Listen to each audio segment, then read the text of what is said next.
I have a question. When did dating start to feel like decoding a cryptic text message from a man who swears he really likes you, but somehow still only calls after 10:37 p.m.?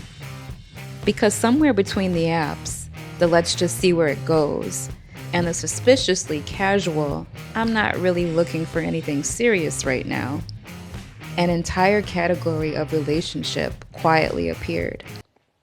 The situationship. Not quite a relationship, not quite casual, just enough emotional intimacy to keep your heart involved, and just enough ambiguity to keep you confused. And if you've ever found yourself staring at your phone thinking, wait, are we dating? Are we hanging out? Am I his emotional support human? Then, sweetheart, welcome. You're exactly where you're supposed to be today. Because in this episode, we're going to talk about the emotional gray area that so many women quietly live in, the one where your heart is investing in a man who hasn't actually decided if he wants to show up.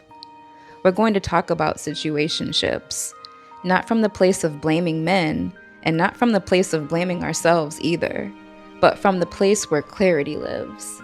Because the truth is, sometimes the most confusing relationships aren't confusing at all. They're just honest about something we haven't fully admitted to ourselves yet. And by the end of this video, you're going to walk away with something better than dating advice. You're going to walk away with self-awareness. And maybe a few journal pages that finally tell the truth your heart has been trying to whisper all along. There's something almost cinematic about a situationship. You meet someone, the chemistry is there. The late night conversations feel intimate. He tells you things he's never told anyone before, and you start thinking, maybe this is the slow burn.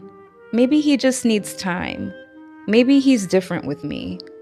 And then one day you realize something quietly unsettling.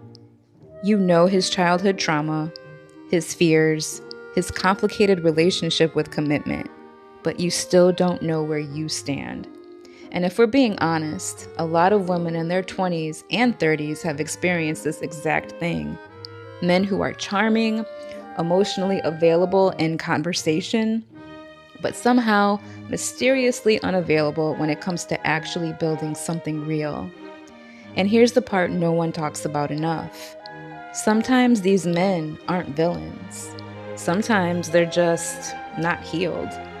They're still carrying old heartbreak, old patterns, old fears about commitment, intimacy, or responsibility. And instead of doing the work to become emotionally available, they date in the middle. Not fully in, not fully out. Just enough connection to feel good in the moment, and just enough distance to avoid the deeper parts of love. And unfortunately, that middle space is exactly where a lot of women get strung along. Because we're hopeful, we're empathetic, we see potential, we hear his story and think, maybe I can be the safe place he needs. But here's the truth your older sisters might lean across the table and gently tell you over coffee. Potential is not a relationship. And a man who is still healing is not automatically a man who is ready to love you well. Sometimes he genuinely enjoys your company. Sometimes he genuinely cares about you. But caring about you and building a life with you are two very different skill sets.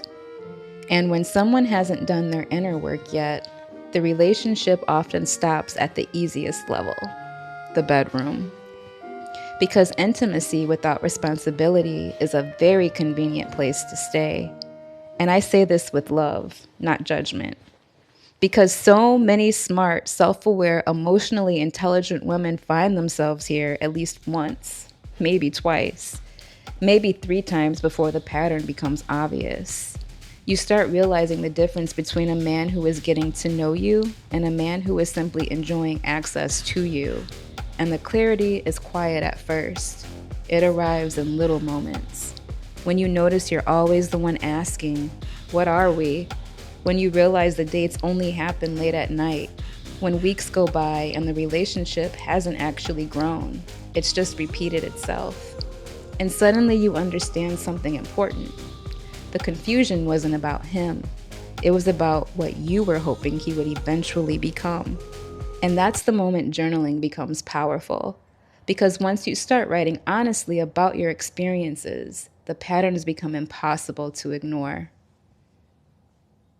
Before we go any further, grab your journal and your pen. Or if you're walking, driving, or folding laundry while listening, just carry these questions with you today. Let them gently guide your awareness, because the goal here isn't to judge your past dating experiences. The goal is clarity. Clarity about what you've accepted, clarity about what you actually want, and clarity about the difference between emotional connection and emotional availability. When I look back at my past situationships, what were the earliest signs that the man wasn't emotionally available? Have I ever stayed in a confusing relationship because I believed his potential more than his current behavior? What does emotional availability look like to me in real life, not just in chemistry or conversation? If I trusted that the right relationship wouldn't require confusion, what kind of dating experiences would I stop tolerating?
Dating in 2026 can feel a little chaotic. There are more options than ever, but sometimes less clarity than ever. And situationships thrive in that ambiguity. But here's the quiet truth that changes everything. The right relationship rarely begins with confusion. It might grow slowly, it might require patience, but it doesn't require you to shrink your needs or translate someone's mixed signals. Love that's meant for you tends to feel peaceful. And the more honest you become with yourself on the page, the easier it becomes to recognize the difference.